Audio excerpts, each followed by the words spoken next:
Namo Bhagavate Vasudevaya. Om Namo Bhagavate Vasudevaya. Om Namo Bhagavate Vasudevaya. Om Namo Bhagavate Vasudevaya. Om Namo Bhagavate Vasudevaya. Om Namo Bhagavate Vasudevaya.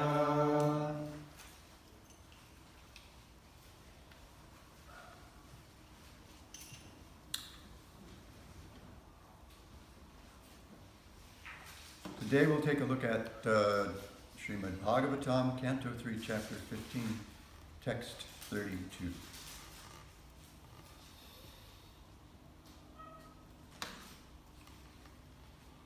Munaya Uchuhu Ko Vam Ihaitya Bhagavat Parichaya Yochais Govang Ihaitya Bhagavan Parichaya Yochais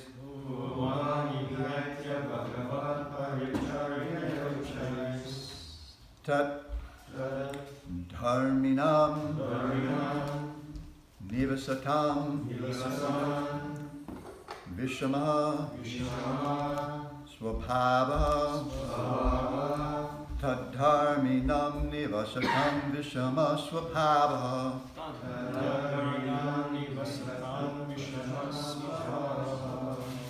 Tasmin Prashanta Purushe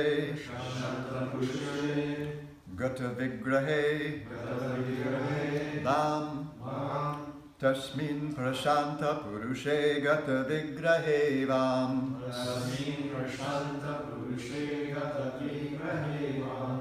Ko Vatmavat Kuhakayo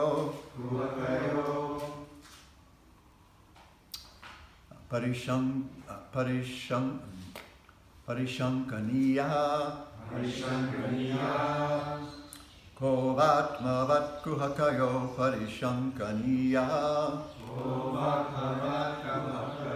Parishankaniya Kovami Haitya Bhagavat Paricharya Yochais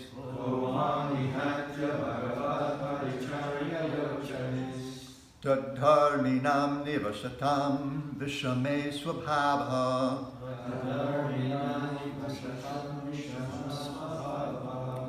Tasmin Prashanta Purushe Gata Vigrahe Vam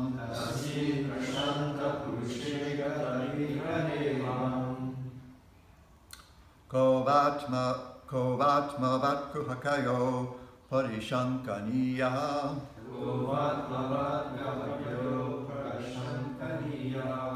Kovami Haitya Bhagavat Paricharya Yochais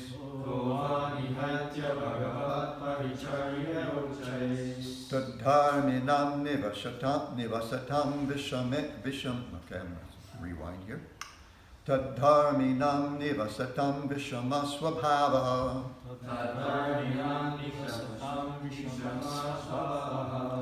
Tasmin Prashanta Purushe Gata Vigrahe Vam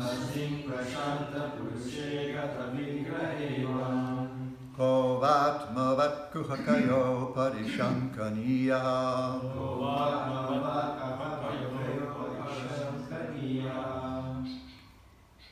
Others, please. Govami Haitya Bhagavat Paricharya Yochais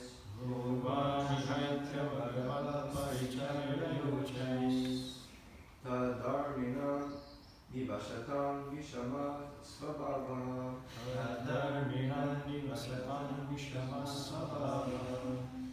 Tasmin Prashanta Purushe Gata Vigrahavam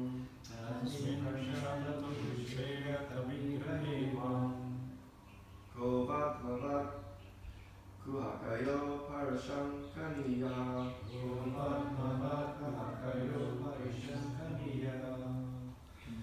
Kovami Haitya Bhagavat Paricharya Yochais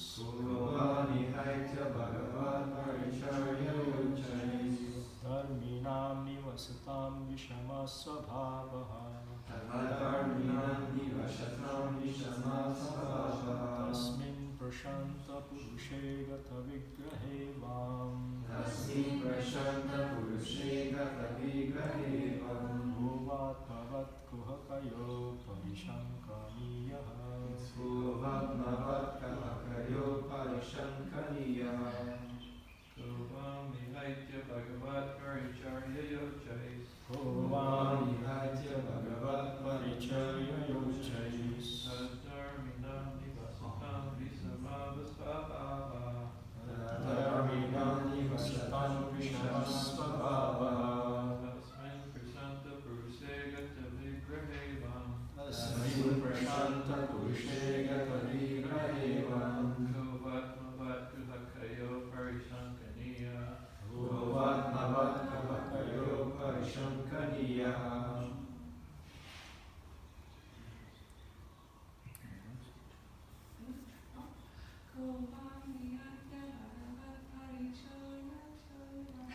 Bhuvat nihatya bhagavat parichaya yochais.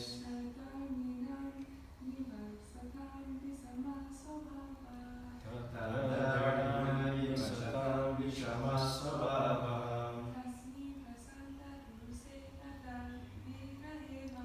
Tasmin prashanta purushe gata vigrahe vam.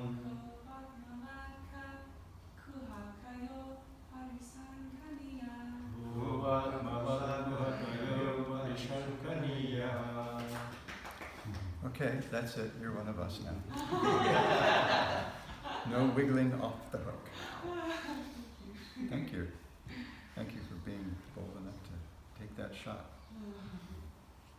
Okay, now the synonyms. Unless somebody else, Daniel. Bhuvam Nihaitya Bhagavat Parichaya Yochais. Bhuvat nihatya bhagavat parichaya yochais. Dharminam Navasatam Vishamasvabhavaha. Dharminam nivasatam vishamasvabhavaha. Tasmin prasanta purushe gata vigrahe vam. Tasmin prashanta purushe gata vigrahe vam. Bhuvat bhavat kuhakayo parishankaniya. Bhuvat bhavat kuhakayo parishankaniya. Thank you. Of course, you will see in a minute, that comment, now you're one of us, that works completely against the whole idea of this verse. But we'll get there. But I meant that, yeah. That was quite cool. Translation. Oh, no. Now I have to do the synonyms. Munayaha, the great sages. Uchuhu, said. Ka, who, vam, you too. Iha, in Vaikuntha. Etya, having attained. Bhagavat, of the Supreme Personality of Godhead. Paricharyaya, by the service. Ujjayi, having been developed by past pious actions. Dharminam, of the devotees. Nivasatam, dwelling in Vaikuntha.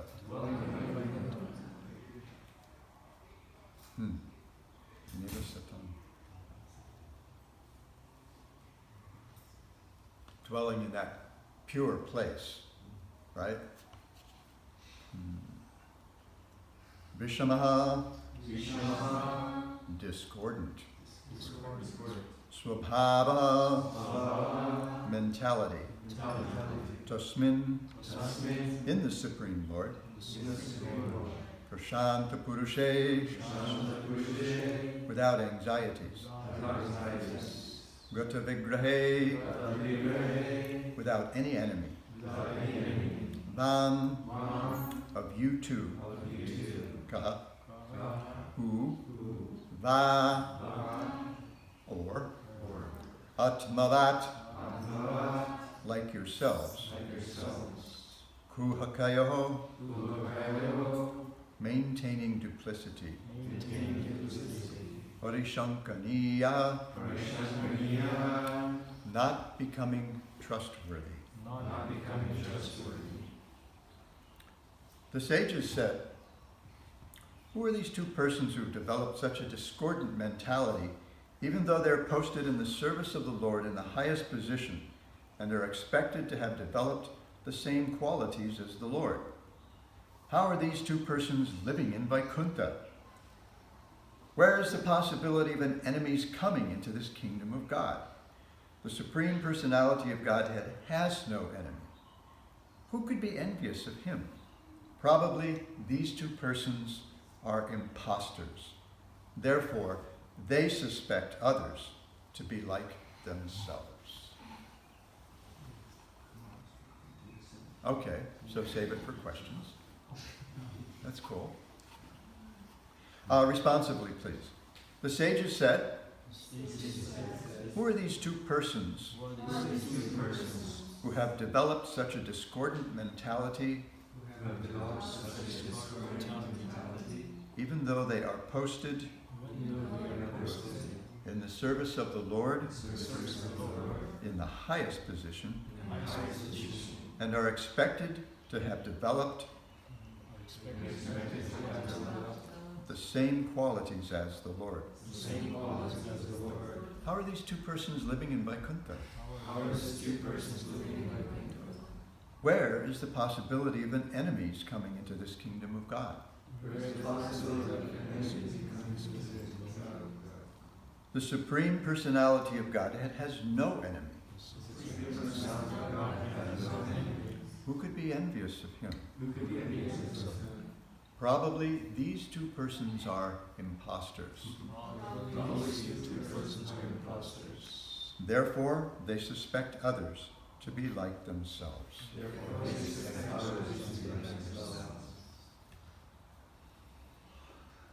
Srila Prabhupada's purport.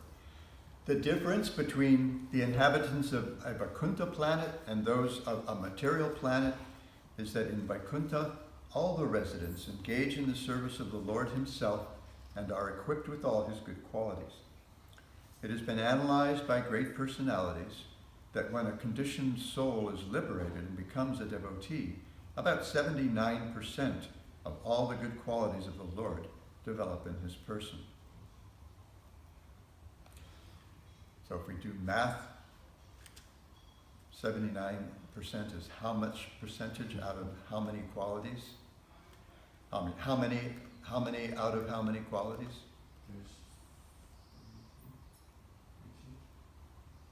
We know this from Nectar of Devotion, right? We haven't gotten there yet in our study group, but 50, right? Out of the 60, isn't it? Out of the 64 qualities, 50 can be present to some degree in living entities, especially highly elevated, liberated living entities. Therefore, in the Vaikuntha world, there's no question of enmity between the Lord and the residents. Here in this material world, the citizens may be inimical to the chief executives or heads of state, you think? But in Vaikuntha there is no such mentality.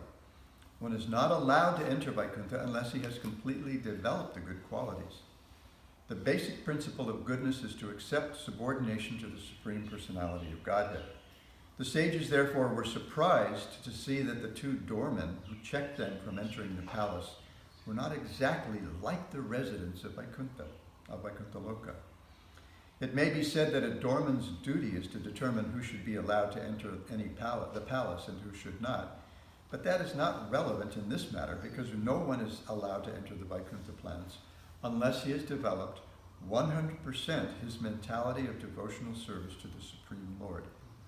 No enemy of the Lord can enter Vaikuntha Loka. The Kumars concluded that the only reason for the doormen's checking them was that the doormen themselves were impostors.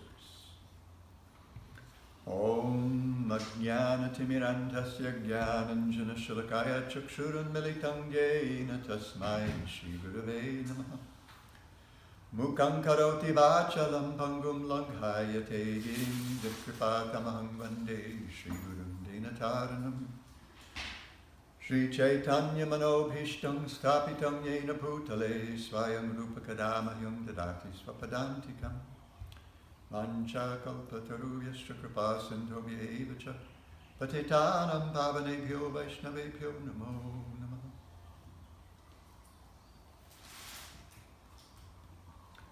Govami hatya bhagavat paricharya yochais tatarminam nivasitam vishamasvabhava tasmin prashanta purushe gata vigrahevam govatmavat kuhakayo parishankaniya.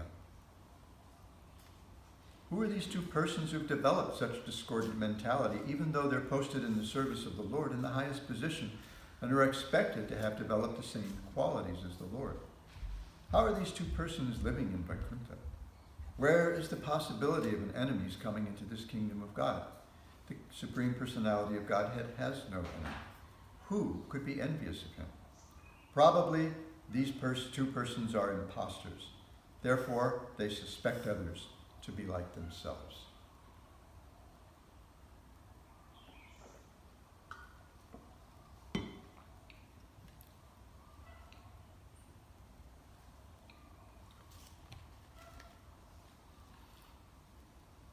Anyone who knows me a little bit probably has some sense of how happy I was to see that I got to speak on this verse. And if you hear tomorrow's verse, you may suspect that I was trying to figure out how I could also use that verse, incorporate that verse in today's discussion without getting into too much trouble by running way over time. I couldn't figure out how to do it, so Krusha gets to do it. This is a huge point, for me especially. Here, the Kumaras, these four sages, Chatusana, the four sanas, Sanatana, Sanaka, Sananda, and Sanat Kumara. I always like that nickname, four sanas, it's just cute.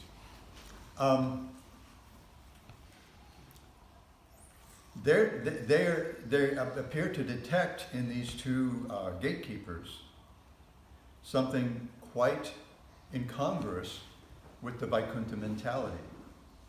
Here they describe the Vaikuntha mentality. There are no friends or enemies. And so they're saying, oh, these guys are seeing us and them? Well, how do they even belong here? How is there such a mentality in Vaikuntha, where everyone is seen in terms of their service to the Lord, and everyone here is perfect in their service to the Lord? And all of a sudden, you're looking at someone like they could be an enemy of the Lord, so you're checking them. You're able to discriminate who belongs and who doesn't, who's us, who's an us and who's a them. This is a big, big problem in spiritual life, this whole business of identifying, creating othering anyone. Because we're meant to identify with everyone, as we see in this verse. So the Kumaras are suggesting that, maybe these guys don't belong here. Maybe they're not really Vaikuntha-vasis, but they're imposters. And so, therefore, they suspect others of being like them. They see friends and enemies, they see us and them. Maybe they're projecting that on everybody else. This is a problem in the material world. Atmavan manyate jagat. That we project our own qualities, generally our own poor qualities, on others. So we're always, what do they say? You point a finger at somebody, you got three pointed back at yourself. So this is really a big part of our problem in the material world. Now there's also a flip side to that. There's a spiritual side to that. Like the gopis. They also have this problem. Atmavan manyate jagat. They see everybody as being like them. But what are they like? They're 100% Krishnamaya. They're all followers of Radharani. They're all about Krishna. And so how do they see others? Oh, they must be like Krishna as well. This is the mentality of the Mahabhagavat, the Uttama Bhagavat, the Uttama Vaishnava, right? They see everyone as serving Krishna so much better than themselves. Therefore, they're not able to discriminate who to preach to and who not to preach to.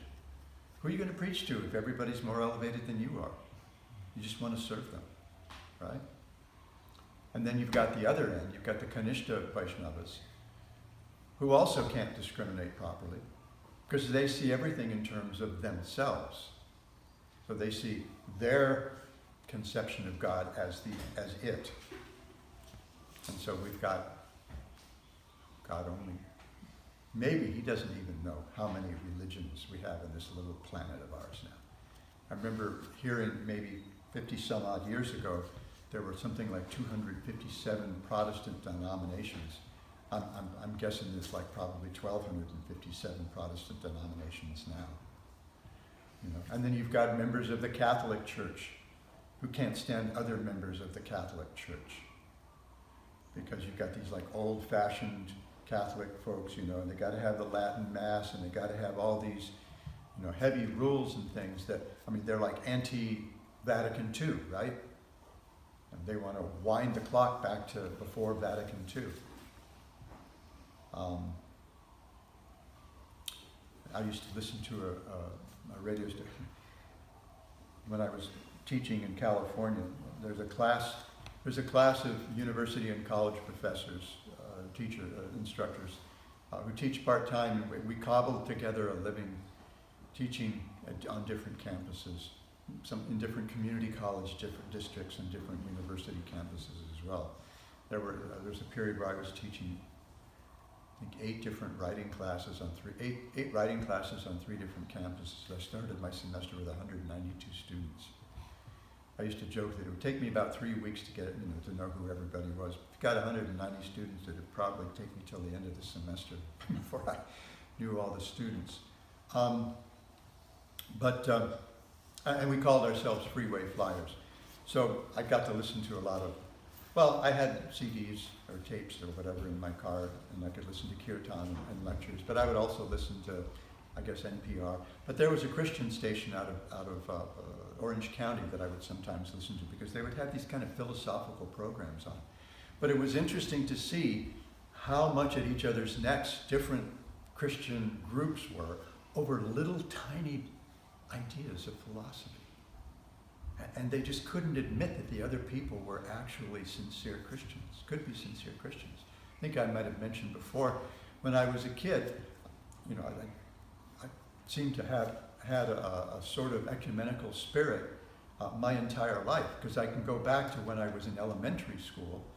I was going to a Presbyterian church for a while, because it was close by, because my friends from school went there. My parents, nobody else in my family went to church once we moved away from Lompoc.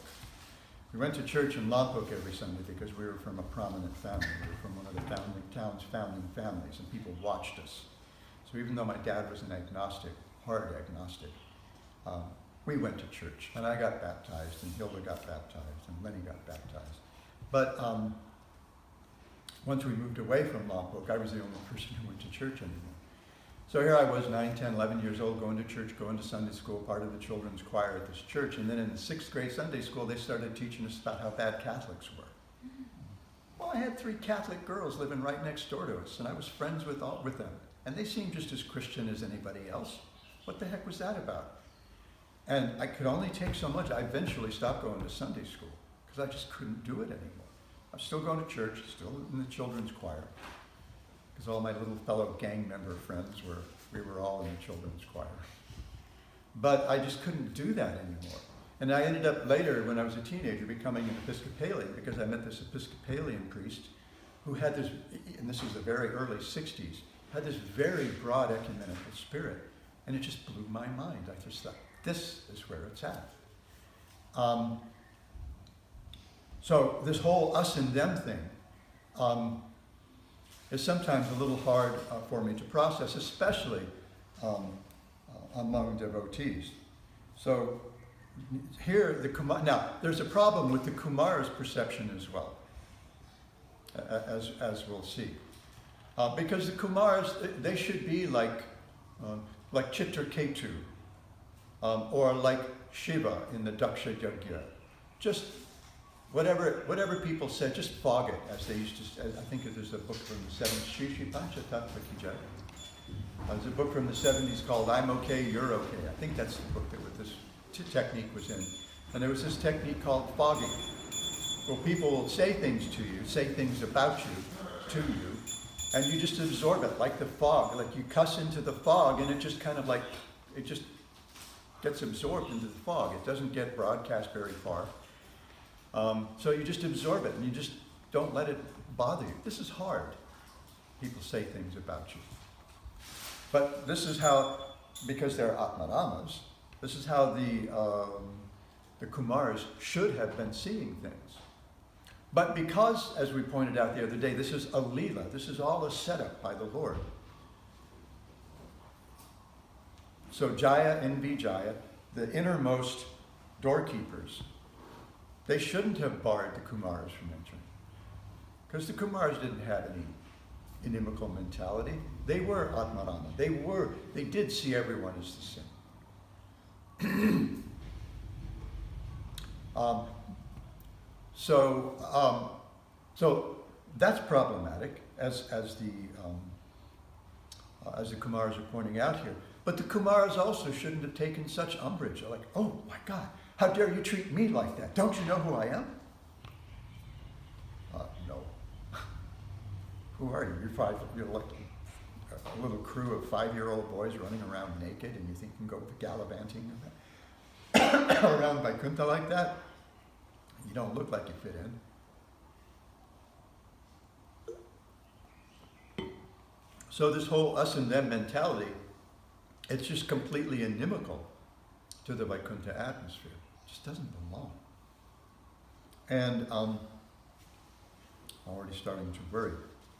We see this us and them mentality at the very beginning of the Bhagavad Gita, in the first verse, where Dhritarashtra asks Sanjaya, Mamaka Pandavas chaiva kim akurvata. What are my sons and my brother's sons, what are they going to do now?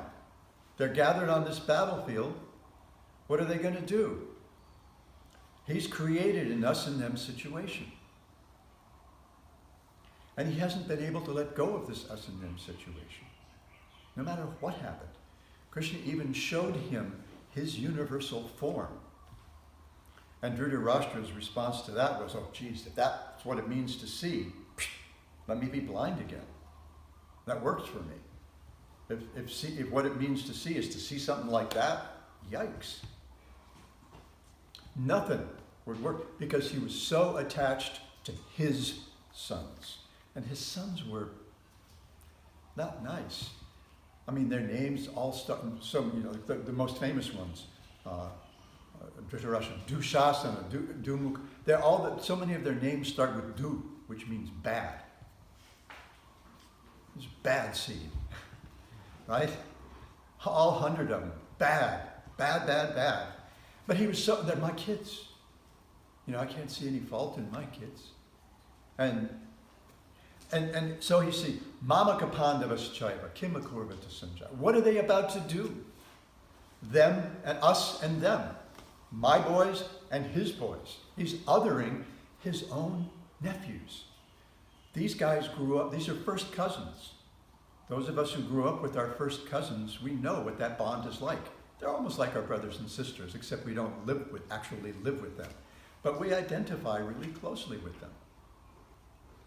I haven't lived with my first cousins for more years than I care to admit.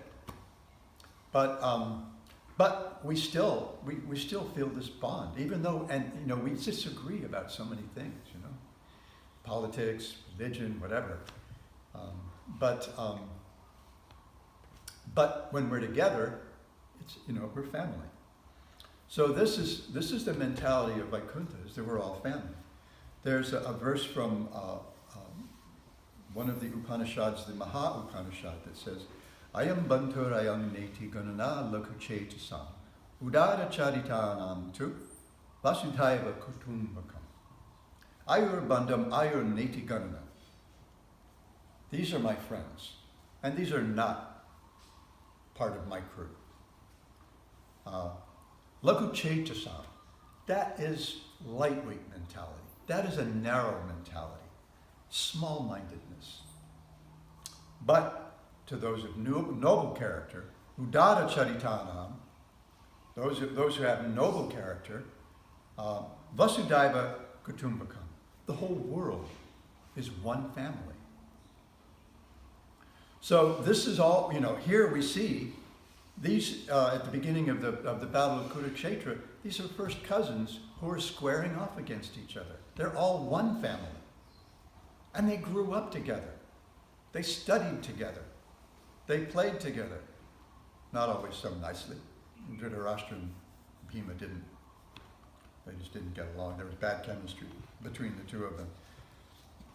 So the Kauravas, the sons of Dhritarashtra, they were always envious of the Pandavas because they were going to inherit the throne. So this was a problem. But the fact that Dhritarashtra adopted this mentality, and he's like the dad, but he's completely useless as a dad because he's got this divisive idea going on, us and them, even among practically the closest family members you could imagine. So this is completely opposite of the Vaikuntha mentality, and this is what the Kumaras seem to identify in these two doorkeepers.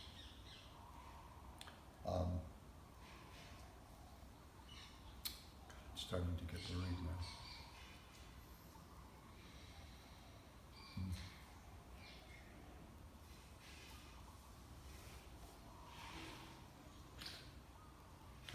I don't want to skip this. This is something that we see even among devotees, us and them, men and women. Indian-bodied devotees, I can't tell you how much I hate that construction. Black-bodied, white-bodied, men-bodied, women-bodied devotee. We know you're talking about their body, for goodness sake. Why go overboard virtue signaling by adding that whole little weird construction in there? It's weird. It just strikes me as strange. Progressive devotees and traditional devotees, whatever.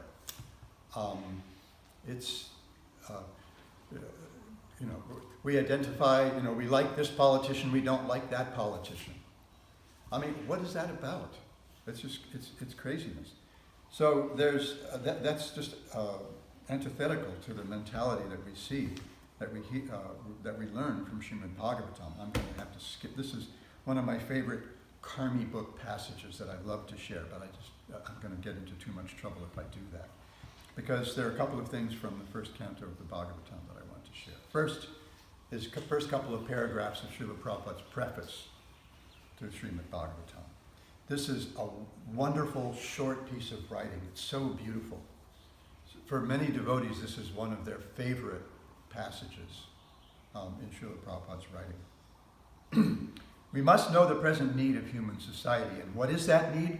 Human society is no longer bounded by geographical limits to particular countries or communities.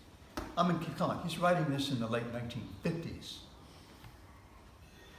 So now it's 60 odd years later, and how much have things changed in those 60? A lot. More than any of us could possibly have imagined back then.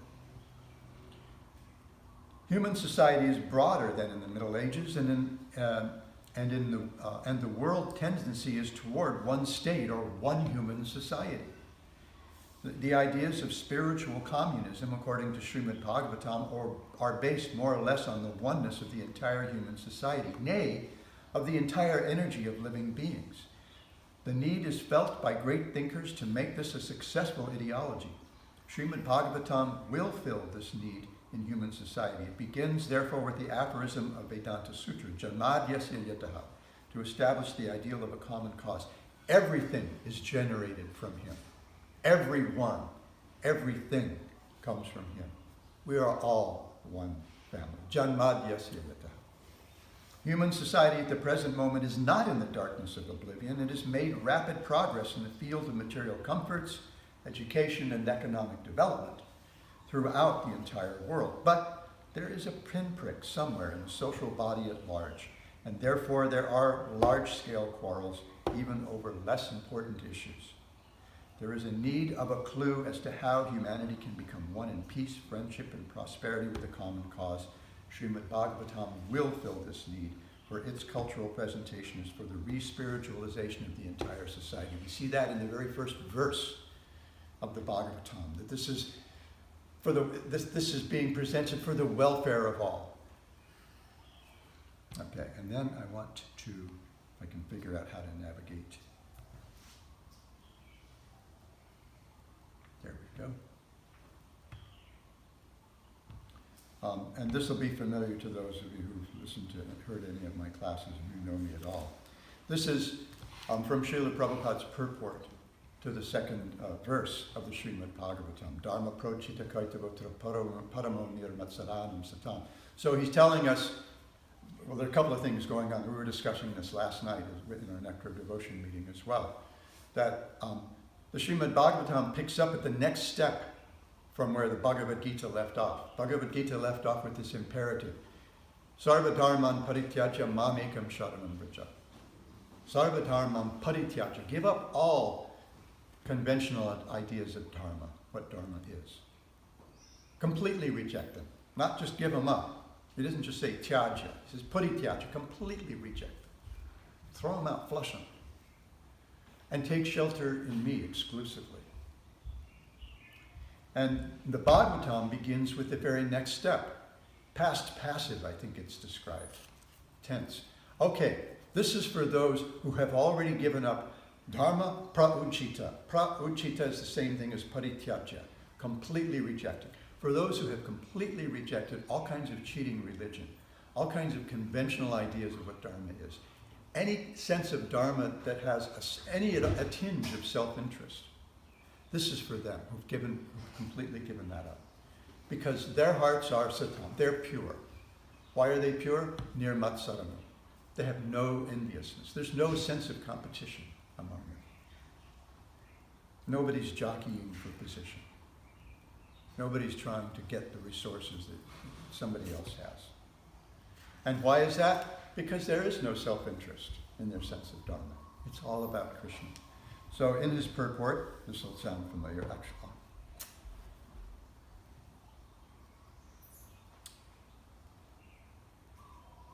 No, because of the time, I'm just going to skip. So Srila Prabhupada says, he's talking about these four purusharthas, these four needs of human life, these four human values, dharma, artha, kama, and moksha. And he's talking about them, as this verse does, as cheating dharma, because it's self-centered. Dharma, artha, kama, and moksha. Dharma, a sense of being virtuous. I am so much better than everybody else. I love Jesus so much more than everybody else. Or I'm such a good American. Or whatever, however you define virtue. Dharma, artha. And why do we become virtuous? So that we can get ahead in the world. So that's why there's so much virtue signaling, right? We want to, and then dharma, artha, kama, and we want to get ahead in the world. We want to accumulate wealth so that we can enjoy. And when we realize that's all just a big scam, then we want out. We want to be free of all the suffering that's engendered by all the stuff we do in the material world. So self-centered, even moksha, self-centered, because it's about me becoming free. So he talks about these. He says, economic gains are needed for sense gratification. Often when one is baffled in the pursuit of sense gratification, he takes to salvation and tries to become one with the Supreme Lord. Consequently, all of these states, the dharma, the virtue, the artha, the economic development, the kama, the moksha, this is They're just simply different types of sense gratification. And then he says, in the Vedas, the above mentioned 4 activities are prescribed in a regulative way so that there will not be any undue competition for sense gratification. But the Srimad Bhagavatam is transcendental to all these sense gratificatory activities. This, even in the Puranas and the Mahabharata, all those things, those wonderful texts, when Narada Muni is advising Vyasadeva as to why he's feeling despondent at the beginning of the Bhagavatam, the 5th and 6th chapters of the 1st canto. He describes all these other things with one word, jugupsitam, detestable. The Vedas, the Puranas, the Itihasas, the Mahabharata and Ramayana, Vedanta Sutra, that's detestable. Compared to Srimad Bhagavatam, because this is a whole difference, a different creation, right? We read that the other day. This is a completely different creation, meant for the welfare of all, from the first verse.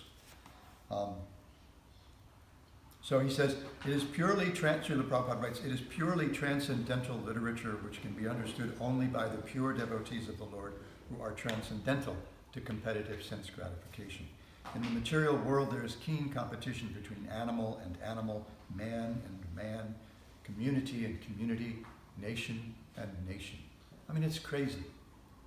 Yet, in England, you got football hooligans. They identify so much with their football club that they go and they get into brawls. I mean, that's what they go for. They really go to the football games to get into a fight with the guys, the fans of the other side. It's crazy. We did it in high school, right?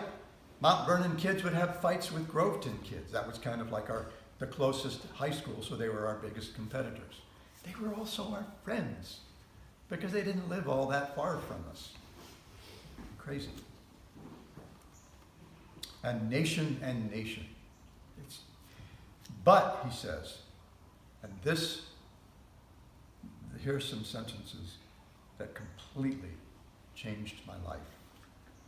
But the devotees of the Lord rise above such competitions. They do not compete with the materialists because they're on the path back to Godhead, where life is eternal and blissful. Such transcendentalists are non-envious and pure in heart. He's just paraphrasing the verse here.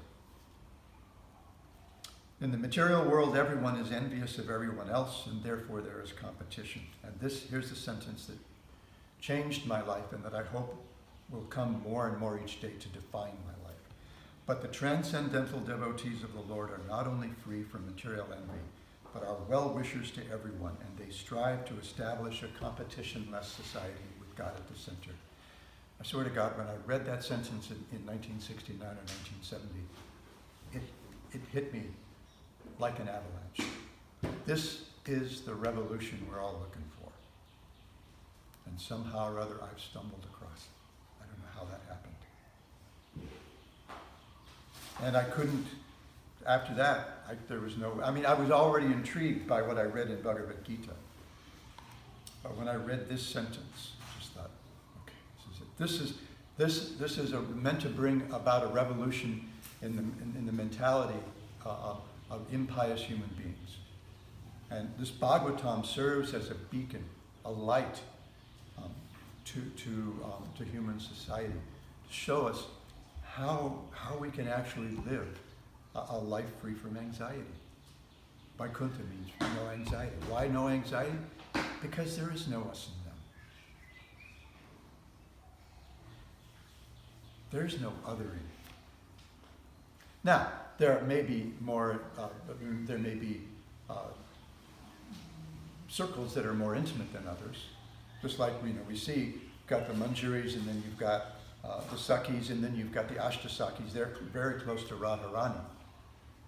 Or you've got different groups of cowherd boyfriends of Krishna. You've got the Sakas, the Priya Sakas, the Suhrit Sakas, and the Priyanarma Sakas. And the Priyanarma Sakas, they have a very intimate relationship with Krishna. So much so that they actually can appreciate his romantic feelings for Radha and the gopis.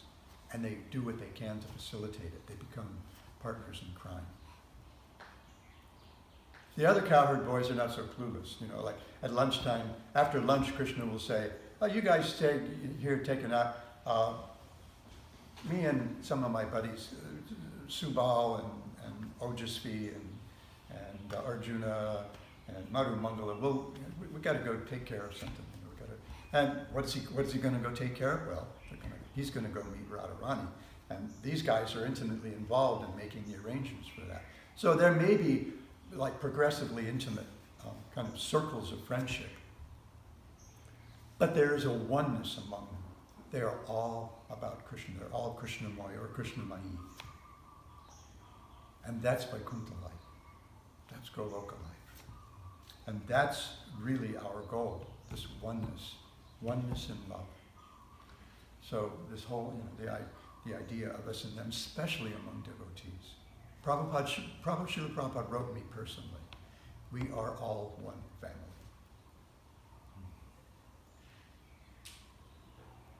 So maybe we don't agree about different things, but there shouldn't be quarreling. There will be quarreling, but we shouldn't take it so seriously. Just like if a lady wears more than one bangle, there's going to be noise when she moves her hands and arms. So we see that in the 11th canto of the Bhagavatam, right? There's the story about the lady who ends up having to take off all her bangles because she's churning butter when a suitor comes. And she's thinking, well, the guy can't know that we live in a household that's so poor that I have to make the butter myself. So she takes all but one bangle off of her wrist so that she can churn the butter silently while the suitor is speaking with her parents. So there will be, but we shouldn't take it seriously. Well, you know, so what do the devotees in the other mutts want? They want to serve Krishna. What do the Ritviks want? They want to please Srila Prabhupada. What do the book editors and the anti-change folks want? They want Srila Prabhupada's books to be presented in the best way they can. It's just a matter of how. You know, the problems are in the details. But we get so caught up in the weeds of those details, we get so caught up in that forest that we can't actually, or get so caught up in those trees that we can't see the whole forest of love, this love of God. We want that complete meal. We want that feast we were talking about last night. But we find ourselves squabbling over the crumbs. So anyway, so this is, sorry, there's not going to even be time for questions. Anybody who has questions, Stephen, you had a misgiving at the beginning. We can discuss that during breakfast, prasadam. But I'm going to stop here. And I thank you so much for your patience. Grantharaj Srimad Bhagavatam.